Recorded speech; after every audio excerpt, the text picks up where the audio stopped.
নমস্কার, আমার আরেকটি ভিডিওতে আপনাদের সবাইকে স্বাগতম। আমি রোজের মতো আজও স্কুলে যাচ্ছি। তো প্রচণ্ড শীত আর আজকের মতো কুয়াশা আমি কখনো দেখিনি, আমার এমনটা মনে হচ্ছে। প্রচণ্ড কুয়াশা। এবছর আমি যতদিন দেখেছি আজ সবথেকে বেশি।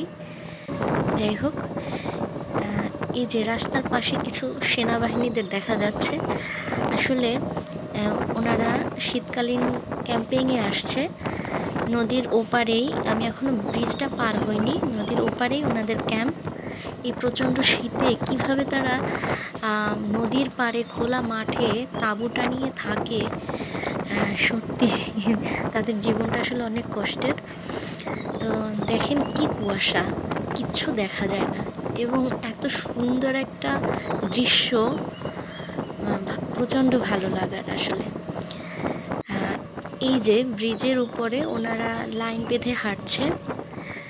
ওনারা ওপার গিয়েছিল, তাদের ক্যাম্পেইংয়েরই কোনো একটা হয়তো কর্মসূচি ছিল তাদের। তো এখন বাজে কটা, 8টা বাজেনি এখনও। কি দারুণ ওনারা লাইন বেঁধে হাঁটছে, দেখতে দারুণ লাগছে আসলে। কোনো বিশৃঙ্খলা নাই। যাই হোক, সবাই ভালো থাকবেন, সুস্থ থাকবেন। ধন্যবাদ।